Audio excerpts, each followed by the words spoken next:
What's going on? What's going on? We're going live here. Just need to finish adding the. Whoops. Need to go live on TikTok here, and then we'll be ready to rock and roll with the 5 biggest mistakes that I made. Sorry, I had to go early today because I got to go to a parent teacher conference. You know, when you have kids, you have to go do parent stuff. So I have to go do that. So we are we're now live on multi platforms here, and I appreciate you guys tuning in to hang out with me for a little bit. So, if you're just jumping on here, I'm going to be talking about the 5 biggest mistakes that I made in my contracting business over the last 11 years, and hopefully those will bring some real value to you guys, and then you can apply it to your business as well. So, let's jump right in. And if you have any questions for me while you're watching this, go ahead and throw them in the comments, and I'll be sure to answer them for you. So, right off the bat, number one, and these are not necessarily in chronological order as far as like which ones are more important. However, um, I did put them kind of in the order of importance, if that makes sense. So, number one was I simply picked the wrong business model to get started.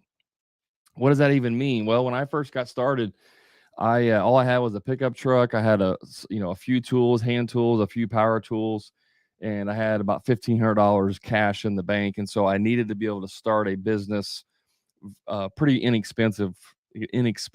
Is that a word? Without having to go into debt and get a loan and all that crazy stuff. So what I ended up doing was I picked the handyman business model because it doesn't require much of anything to get started, right? You can start doing whatever you want. Then the reason why I went into business for myself was because I was working for another contractor, but he was slow. This was right at 2008, 2009 housing market.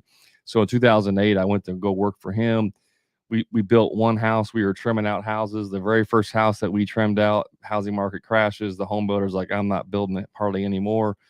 You guys are on your own. So we switched over to remodeling, but the guy I was working for just wasn't that motivated, so we didn't have a lot of work. So I was only working like 20 hours a week, and I'm like, dude, I can go out and get my own work and work 20 hours a week and make the same, if not more. So I started that, not realizing the full effect of what I'm doing, 10 years down the road, how that's going to impact my business. And so I started with the business model of a handyman business. Now, this is not a dig on handyman businesses. If you want to be a one man operator, or maybe even have a helper, and that's what you want to do, you want to work on the tools for 10, 15, 20 years, you can make some serious money. Like, you can make 150,000, maybe even $200,000 a year as a 1 to 2 man operator handyman business. Very doable. It's very doable. However, you're on the tools every day. You're working a lot more hours probably, because you're going to have to look at jobs in maybe after work or whatever. So you may have to work 50 hours a week, or you just won't make as much money. I mean, maybe you're happy with 80 grand a year and you only want to work 30 hours a week. Like, that's a very doable business as a handyman. However, if you want to grow or scale or get off the tools or do other things, it is not a very ideal business model, because it's very difficult to scale a handyman business. I'm not saying it's impossible. I'm saying it's very difficult. I know this because I tried doing it for 10 years. Now, maybe I wasn't doing things right the entire 11 years I was in business. I say 10 years because it was 9 years before I got help, got coaching, and got all that stuff turned around. So the last 3 years was much better, but the first 9 years was very difficult trying to scale, and mainly because of the business model. If you think about doing handyman stuff, most of them they do multiple things. They may clean gutters, they may repair roofs, they may repair siding, they may install doors and windows, drywall, paint, tile, you name it. They're kind of a jack of all trades type thing, and so you're doing a lot of different things. The other problem with that is that you have a lot of different tools. And so every time I wanted to do something new, like tile, let's say I wanted to get into tile, I had to go out and buy a bunch of tile tools. buy a tile saw, mixer, all the things that are required to do tile. If I want to paint, I got to buy all the painting stuff. If I want to do drywall, I got to buy drywall tools. If I want to do minor electrical, I got to have some minor electrical stuff. I want to do plumbing, I got to have some plumbing stuff. So you end up spending a lot of money on a bunch of different tools to try and do a bunch of different things. That being said, you can just be a handyman that all you do is very, very basic stuff like hang pictures and like assemble furniture, like things that are very, very easy to do. But the problem with hiring people to do multiple things is there's very few people that can do a lot of different trades. Most people can do 3 trades pretty well, and then after that, their skill level starts to deteriorate quite a bit. Sure, there's some unicorns out there, but those unicorns are usually the ones that own their own business, right? So when you're trying to find somebody that can do all these different things, it's very difficult to do.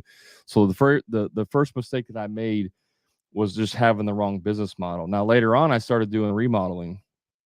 I transitioned into remodeling because that's really what I wanted to do, anyways. I just couldn't really afford it in the beginning. And remodeling is great, and you can do really well with remodeling, and you can scale that to a certain level. Again, not having the right business model was one of my biggest mistakes later on. It didn't hurt me for probably the first 7, 8 years. Like it wasn't a big deal, but later on, it was a major factor. So number 2, this thing is probably the single factor that cost me the most money financially. Was I didn't job cost. I didn't do any job costing.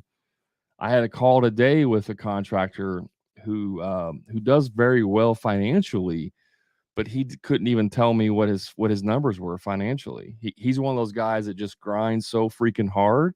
He works 7 days a week, so he outgrinds the necessary, like the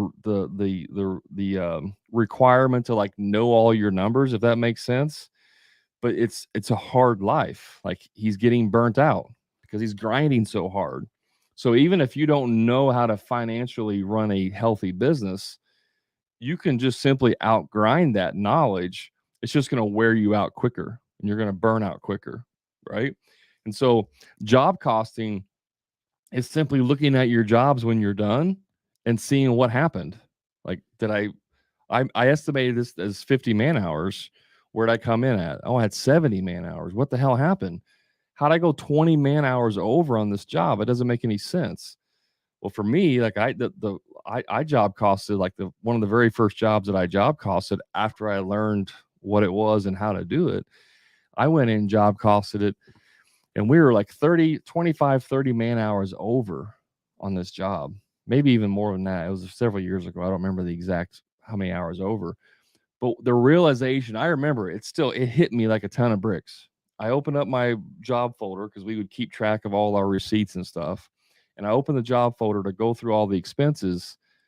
And right in there, I had 25 receipts from Lowe's. 25 receipts from Lowe's. And the place we were working at was like 35 minutes away from Lowe's. So every time we went to the store, it was an hour minimum plus time in the store. Hour 20, hour 30 minutes every time we go to the store. 25 times. That right there, even if it add an hour, is 25 hours that's unaccounted for in estimating your jobs. And I wasn't factoring that in. Sure, I would factor in like 5 hours for getting materials. Because surely you go to the store one time, you're going to get all your materials if you need them. Maybe you go a couple times, so there's 5 hours. I was not factoring in 25 trips. And so when I had that realization, I was like, holy crap, no wonder we're not making any money. We're going to this freaking store 25 times. And what that revealed to me was that we had a process problem. We had a production problem. We had a scheduling problem. We had a estimating problem. It revealed all of these things in my business that I wasn't doing correctly. And so if you don't do job costing, you're not going to know this stuff. You're not going to know if you were over on hours. You're not going to know if you were, if you were underbid on materials, right? If you bid a job and you say, oh, it's $2,500 in materials, and in reality, it was $3,200 in materials because you underestimated, but you never go back and check to compare it, you wouldn't know that you lost $700. And so what happens when you bid that same job the next time? You go, "Oh, I just did a job like this 3 weeks ago. I already know what it's gonna cost. It's gonna cost this. It's gonna be $2,500 in materials. It's gonna be this." And so you bid the job again for the exact same thing, and then you just lost another $700 on that job before you even started it because you didn't know that your numbers were actually 3,200, not 2,500, right? Stuff like that is so critical to understanding like what you're doing in your business. And this is why job costing is so important. Now, here's a little I'm gonna give you a little teaser. I have a free job costing report. A lot of you already downloaded it. It's great. It's pretty fantastic. However, I'm going to be updating that and adding in more functionality to really understanding more of the production side. So it's not just going to be this is what things cost and this is what we're at. Actually going to add some more features to it. So stick around. Not today. I'm not going to have it done today, but here in the next few weeks, I'll be rolling that out. And I think it's going to help even more contractors to give even more tools to understanding like what we need to be assessing. And so you take this information from your job costs, and then you go to your team and you say, "Hey, I see Philip commented on here." I say, "Hey, Philip," if he's my lead guy, I say, "Hey, Phil, we went to the store 25 times on this job. Like, what happened?" And Philip's going to say, "Well, I mean, we just ran into a bunch of problems. Like every time we turned around, there was something else that we didn't factor in, and we had to go to the store." And I'm gonna have a conversation with them, and I may say, "Well, I get that. I mean, I know things happen, like stuff comes up. I totally understand that. But like one of these things you bought, five elbows for plumbing, copper elbows, whatever. I'm just making stuff up. You bought five plumbing elbows, and then 3 hours later on the receipt, you went back and bought five more plumbing elbows. Like, what's up with that?" "Yeah, boss, and we ran out. We needed seven. We only bought five. We needed seven." And so just that conversation that I'm having with my guys, I'm figuring stuff out like, okay, so just to fix that one problem, we could eliminate one entire trip, right? By doing two things. We could either one, stock material on our vehicle, which is going to help us a lot of times, but it's also going to add inventory. It's going to add more costs, right? Or whenever we need to go buy materials that we don't stock, why don't we just buy extra, right? Why don't we go buy the 25 pack of that or buy two 5 packs or whatever just in case because we can always take things back to the store if we need to. I'd rather have 10 fewer trips and then one return trip to return everything than to have 25 trips to the store, right? So if I didn't job cost, I would have no idea about that. I would not understand it. So this is why job costing is so important. It's also important even if you do the exact same job. Maybe you're a roofer. Maybe all you do is roofing and that's it. Or maybe you're an electrician and you just do electrical, whatever it is, or a deck builder and you only do one service. You still job cost every single job. I don't care if you're a roofer and you get a contract to replace 30 homes in a subdivision, and all 30 homes are the exact same dimension, layout, size, color, everything. It's literally a mirrored image of 30 jobs in a row. You still job cost every single job. Why? Because you want to look at what's going on. You want to look at production rates. You want to look at material costs. It also will help you to understand things like if you have to buy minimum quantity of stuff, maybe you go buy a bundle of shingles. If let's say you're doing repairs, roof repairs, and you only need 3 shingles, right? Well, you still have to buy a bundle at the minimum. So you're going to have a bunch of extra shingles. Sometimes when you buy materials, you have to buy them in a certain quantity. If you're looking at your numbers, and yeah, of course you're going to charge the customer the minimum. If I'm going to do a roof repair and I only need 3 shingles and I got to go buy a bundle, I'm charging the customer for the whole bundle, right? But what if I knew that and I had some kind of inventory or tracking of what I'm paying and how many, and now I can get 4 roof repairs out of one bundle, right? But I'm also charging the customer every time for a bundle of shingles because maybe it's a different color. I'm just these are just minute examples that may not even apply across the board evenly, but I'm just trying to give examples of like when you start tracking things and understanding where you're spending money, it really starts to add up. One of the things that we did a lot of, and I'm sure a lot of people spend a crap ton of money on that they don't even consider. This one material that you probably all across the board spend a crap ton of money on and don't understand how much you spend is caulking, silicone and caulking. We go through crap tons of that stuff. Crap tons. I'd be buying cases of silicone and caulking like every other week. And so if you don't understand that like five, six, seven, $10 a tube, and you're spending, you're using 10 to 15 tubes a week, you're spending a couple $100 and not even realize it. You may not even realize it.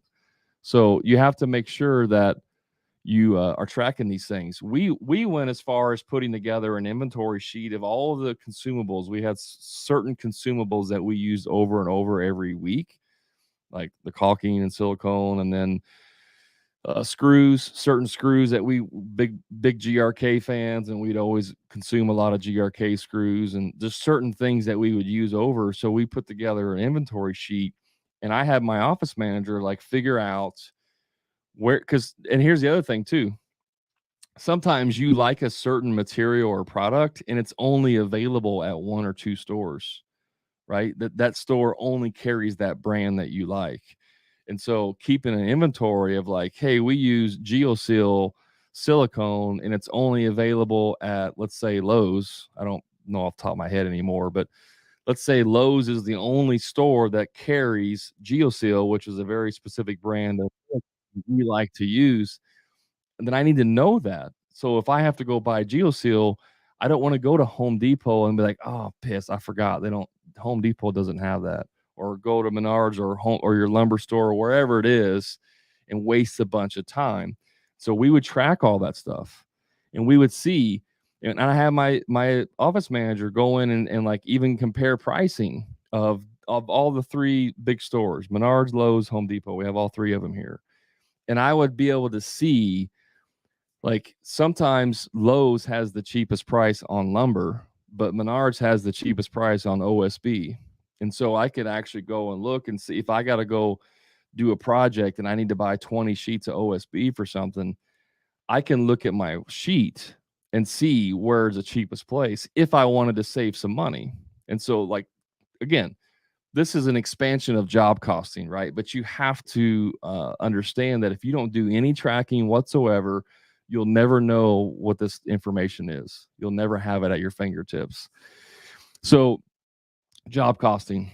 I saw a couple questions coming in. Let me go back here real quick and make sure I don't miss them. What do you think Jesus? What do you think Jesus' favorite gun was? I'm guessing his least favorite gun was the nail gun. I don't even understand that one poem. How do we download job call? You can Wood Warlock, go to my profile and in there's some links to get access to it. If you can't find it, shoot me a message or you can go to my Facebook group too and get it through there. Joseph, you're welcome. You're welcome. All right. Number three is that I tried to go too wide with services. Okay. So what does that mean? This is one of the biggest common myths that contractors believe. They believe that the way you grow or the way that you stay busy or make more money is to offer more services. So, for example, me, as like I said, starting off as a handyman, man, I was doing everything when I first started. I was doing pressure washing, cleaning gutters, roof repairs, siding repairs, carpentry, door, window installations. I wasn't doing painting, but I was doing like drywall repairs, minor plumbing, minor electrical, assembling services. I'd put swing sets together. I put furniture together. I mean, I was doing just about everything. I wasn't doing painting. I wasn't doing landscaping, but everything else, I was pretty much doing it all, building decks, remodels, everything. Okay. Which is great if you want to stay like in your mind. It's great if you want to stay busy because it makes sense. If you like have a bunch of different things you can do, like you're going to be able to catch more people that need things done. The problem with that is that every service that you do requires a new set of tools and a new skill set. And so if you really, really, really, really, really want to scale and grow a business, you need to niche down. You need to niche way down to one or two things. For example, if you want to remodel and you like doing bathrooms, then only remodel bathrooms. Don't do bathrooms and then also do a few decks here and there to, to stay busy or whatever. Like just do bathrooms. If you want to do bathrooms and kitchens, that's not the end of the world, but those are really different. I mean, yeah, there's a lot of overlap, but they're different. If you go and just do bathrooms and that's all you do, it allows you to nail down your services and processes, right? Because one of the things, once I learned that you needed to create processes and systems in your business, and I started doing that, I quickly learned, like, holy crap, we do so many different things. I'm gonna have to create like 37 different checklists. I need 10 checklists for bathroom remodel. I need 15 checklists for kitchen remodels. I need 20 checklists, items for basement remodels. I need 20 for decks or whatever it is. You're just creating systems all day long because there's so many different things that you're doing. Plus, if you're marketing from a marketing standpoint, if you're only doing bathroom remodels, all you have to do is market bathroom remodels. If you're doing roofing and decks and bathrooms, that's 3 different services that you have to market to. And you can't just throw out one ad that says, "Hey, if you need a roof done or a bathroom or a deck, give us a call." Those types of marketing doesn't work because most people want to hire a specialist. They want someone who's going to specialize in those things.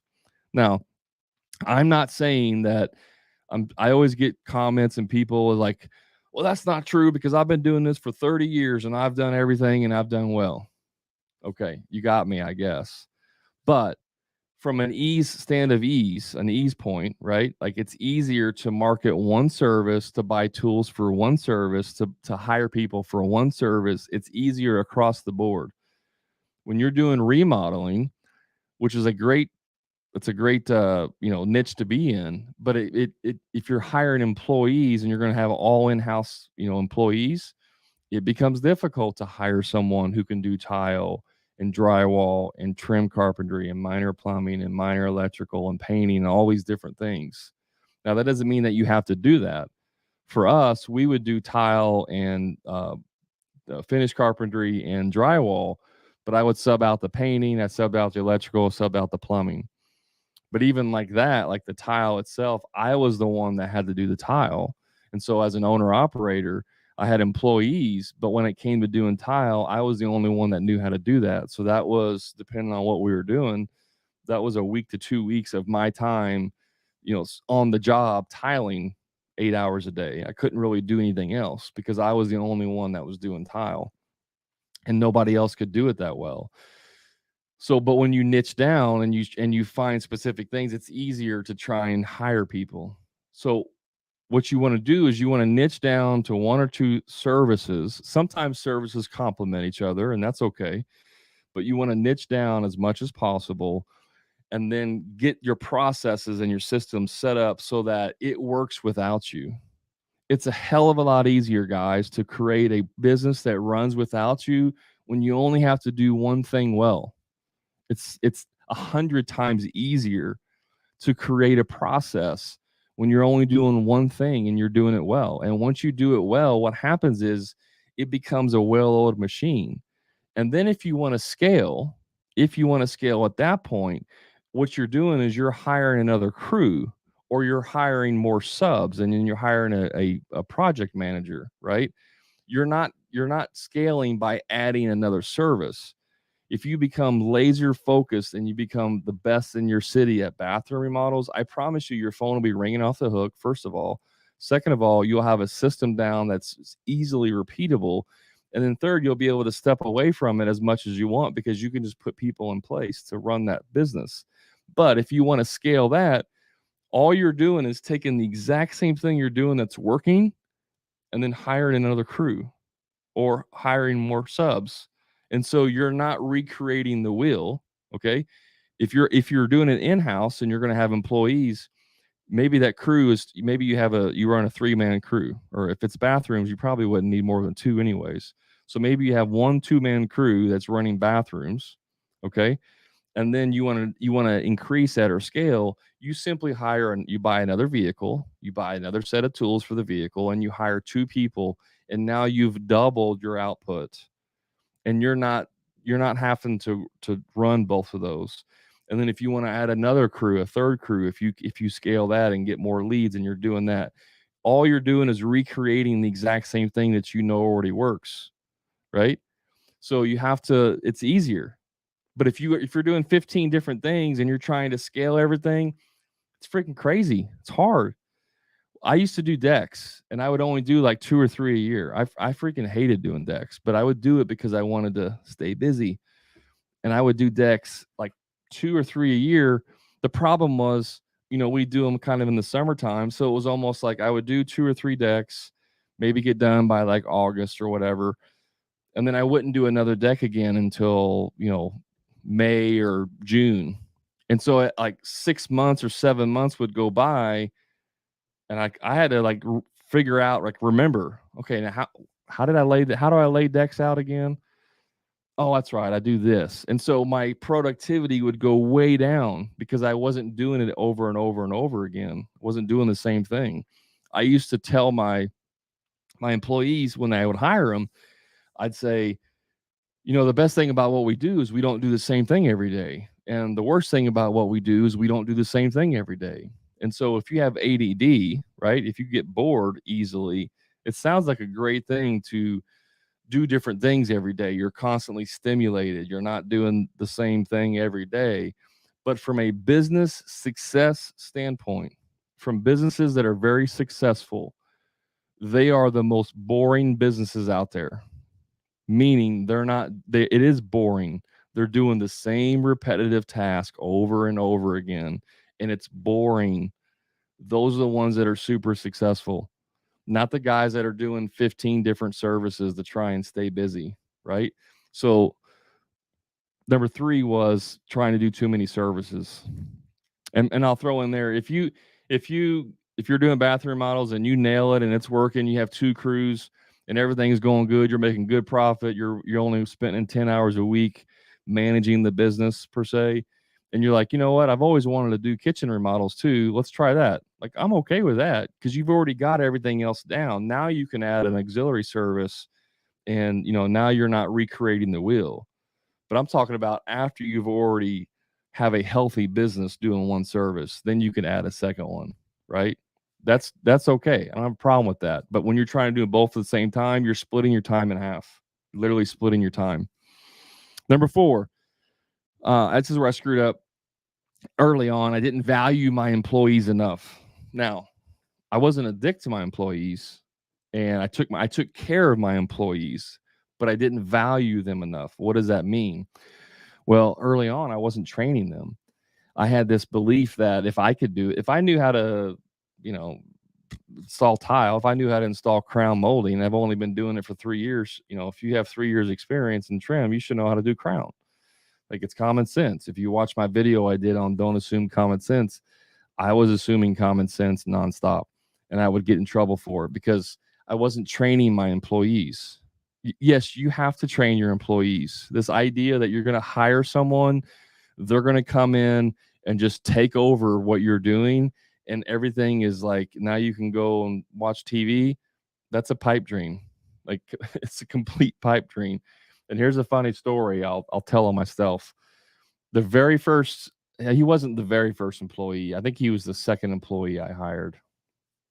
The very first full-time employee. I had a part-time guy first. He was the very first full-time employee I hired. He was actually a friend of mine who was he lost his job, and he thought he wanted to get into construction, and we worked it out, And so I remember the very first job that he came on, we were replacing some doors, interior doors in a house, like taking out the old ones, putting new split jam doors in. Not the most difficult task ever. And I went over there. I met with him. We got everything set up. I'm like, here's what we're doing. We're doing this, this, this, and this. Go ahead and get started. I got to go take care of some stuff. I'll come back and check this afternoon, and then help you, finish up. In my mind, it was like 1 day job or something like that. So what did I do? This was early on, by the way, guys. Early on, I go home. I'm driving home. Oh man, this is freaking awesome. I got a guy. He's working out in the field. I don't have to do this crap anymore. He's gonna take care of it. I go home, sit on the couch, turn the TV on, and watch a movie. Like I thought I was like it was the dream. This is easy. This stuff's easy. Like everybody's talking about business being hard. Like I'm watching TV, 2 o'clock in the afternoon or whatever, watching a movie. This is great. I had a couple calls from him. Hey, questions like, yeah, just take care of this and this. About 3 o'clock, I go to check on him, and I think he had 2 doors done, and the one that he spent like 4 hours doing was wrong. It's completely wrong. I had to basically take the entire thing apart and fix it, and he spent like 4 hours doing it. That was my fault. I totally set him up to fail because I assumed that he knew what he was doing. I overestimated the simplicity of the job. I didn't give him the proper training to do it to start with, and I set him up for failure. That's 100% my fault. But that's what we think when we hire someone. We're just going to plug and play, and we're down. We're out. All right, guys, see you. Whew. I don't have to work on the tools anymore. No, you got to train your guys. So I didn't value them enough to invest in them. You got to invest in your people. This is why it's so important to hire the right people. A lot of times we try to hire for skill and then deal with the personality, and it's really the complete opposite. You really need to hire for the personality, the character, and then train for the skill. Obviously, if you need a really skilled position, that's a little bit different. But if I had somebody that had 25 years experience on paper, was like the best freaking carpenter you could possibly hire, but in person, he was just a complete a-hole and had bad habits, I would not hire them. I don't care how much experience they have because it would always bite me in the butt later on, right? People remember the service side, but more than they remember the quality side. I get pushback on this all the time, but it's true. People will always remember the experience they've had longer than the quality of the work. They may not be happy with the quality of the work. Maybe maybe you had some gaps in your trim. Maybe the tile wasn't perfectly straight. Maybe it was subpar work, and they're not happy with that. But they will remember the service a lot longer than they remember the quality of the work. I promise you. If it's bad. Now, if you do great service, but your quality is not very good, that's a different scenario. But if you're doing mediocre quality and your service is terrible, they will remember the service far longer than the mediocre work, right? So I didn't train them to have the right people. The right skills. I didn't value them enough. Honestly, I didn't even have time. I didn't even like learn their kids' names. I didn't give a crap about their family. I'm not a mean person. I'm not like this evil person that doesn't like people. For me, employees were a means to an end. It was how I accomplished the work that I was doing. And so I just didn't value them enough to remember their kids' names. Does that matter like on the quality of the work? Absolutely not. It has nothing to do with it. That's just from a human perspective of like, okay, you're paying these guys money, they're making you money. At the very least, you should be able to remember their kids' names. Like that's kind of a no-brainer. You should be that much invested in them to value them as a person. Again, I wasn't mean to them, didn't take advantage of them. More of the times than not, I got taken advantage of. I was probably too nice in some instances, but I didn't value them enough as a person, as a human being, on what they were doing and contributing to make sure that they were set up for success. So that was number 4. And one of the bad things that I did do this. This is one of my bad traits, if you want to say that, is I criticized a lot. I criticized what they were doing. I'd show up to the job. I'd say, hey, who put this door in? Like that would be it. Hey guys, what's going on? Hey boss, how's it doing? We're getting this stuff done. Oh yeah, cool. Hey, who put this door in? Oh, I did that. Well, you missed this. You didn't caulk this here. You didn't do this, this, and this. Why didn't you do that? Oh, I must have missed it. I'm sorry. I'll get it taken care of. All right. And I walk in, 10 more, I was there 5 more minutes. Who finished the drywall over here? Or, hey, you guys missed this corner over here with the drywall. You need to come back and fix it. Like I was just going on the job site to find everything wrong so we could fix it. That's what I was doing. Never looked at it and said, hey, guys, the floor looks great. I mean, the floor looks amazing. You did an awesome job with that. You're doing a good job keeping everything clean. I like the way you set up this. I like the way you set up this. This protection. That actually is a lot better than the way I did it. I would always do this, and your way is a lot better. Yeah, somebody said, I don't know who you are on Facebook, but you said door looks good. What do you think about caulking this area? Yeah, there's definitely ways to improve upon what I was doing. I'm just telling you what I was doing wrong. And my biggest mistake was that I wasn't giving them, some people talk about the sandwich method where it's like, hey, good thing, bad thing, good thing. There's different styles. I just simply wasn't giving them enough praise for what they were doing right. And I was just simply critiquing what they were doing wrong. And again, I was not mean or a dick to them. It's just everything you do, when the boss walks in every time and it starts to become this, oh, what's he going to ding me on today? What's he going to ding me on today? What am I going to screw up today? Right? That's not the type of mental environment that you want for your team. I'm not saying you let them get away with stuff. Yeah, being a positive boss, absolutely. Right. The other thing too is I learned a long time later is that whenever I have high expectations, and there's nothing wrong at all with having high expectations. It's just you need to support your team to be able to meet that expectation. So again, if you set them up to fail, they're going to fail, and that's your fault, not theirs. The last thing that I did wrong, and I got to hop off here because I got to get to my parent teacher conference. The last thing that I did wrong was I didn't hire a coach soon enough. Now, I'm not telling you this to get you to hire me. That's not the reason for I'm saying this. This is just a fact that I didn't get help quick enough in my business. And it cost me a lot of money because I didn't know what I was doing. Right. I had hired a business coach like 2 years in, but he was a business coach. He wasn't a contractor. And so he was looking at my business strictly from a financial standpoint, which is, let's look at your P&L. Let's look at your expenses. Let's look at your sales. Well, you should be having this and your sales should be here and you should be doing this and your expenses are too high here and blah, blah, blah. It was just strictly from a business perspective.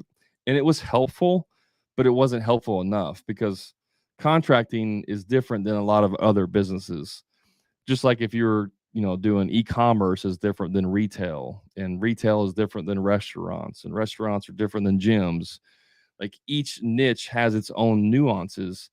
And so I didn't specifically hire like coaches that are or help that or even read books and things and podcasts and stuff like that was specific to construction. I was just looking at general business stuff, right? And so you need to really look at things that are specific to your niche. Not that you can't learn things from other services, you can, but if you're going to get help, you need to get help from people that are specific to your niche. And even within the construction trade, there's niches. If you're a roofer, there's roofing coaches. If you're remodeling, there's specifically remodeling coaches. If you're looking for sales only and you only need help with sales, there's coaches that just do sales. Like within there's niches within that, right? Within the coaching space, the construction space.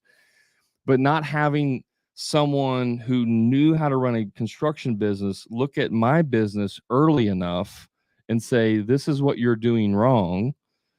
You're doing too many services, right? You shouldn't be doing 12 different services. You need to be doing one or two. I didn't have anybody tell me that. This is how you hire people. This is how you find specific types of people. This is how you set them up for success. This is how you create systems for your business. Like I didn't have any of those things. And so I went 9 years floundering on the crazy cycle of working a bunch, not making any money because I didn't have people, whether it's a mentor that's free or you pay someone, whatever. I didn't have somebody in the construction space already teaching me how to be successful. And so because of that, I wasted a lot of time, lost a lot of money, and didn't do things the way it should have been done. So that's the 5 things that I did wrong, the 5 biggest mistakes. And by the way, this is from my podcast. It just dropped this morning. So if you're not listening to my podcast, the Hammer and Grind podcast, you can go to my bio and find access to it. But the podcast dropped this morning, the 5 biggest mistakes that I made in my contracting career. So I hope this was helpful for you guys and you're able to have a few takeaways from that. I saw one question come in that said, what's the best way to market? That's a loaded question, Ramret. I'm sorry, I'm not going to be able to deep dive into that. But if you're not in my free Facebook group, Ramret, you should go in there because I'm getting ready to do a series of videos in there. This is on top of the lives that I'm doing every Monday. I'm going to release a mini series of how to think about certain things, like how to think about leads, how to think about creating systems. So I'm getting ready to release a bunch of how to thinks in their mini series. So you may want to jump in there and get access to those. All right. You can links in my bio, just go there, find it. Otherwise you can go to Facebook, search for it's still named the Contractor Profit Group. However, I changed the name to the Contractor Profit Blueprint. I haven't changed the name yet. It's going to happen eventually, but you can search for the Contractor Profit Group and find me there or go to my link. All right, guys. Appreciate you all. Thanks for jumping in here on Facebook, TikTok, YouTube, and wherever else we're streaming to. Appreciate you all. Hopefully you got value out of this. And if you need help, if you want me to help in your business, feel free to reach out to me. I'll be happy to share with you what that looks like. Appreciate you all. Have a great day.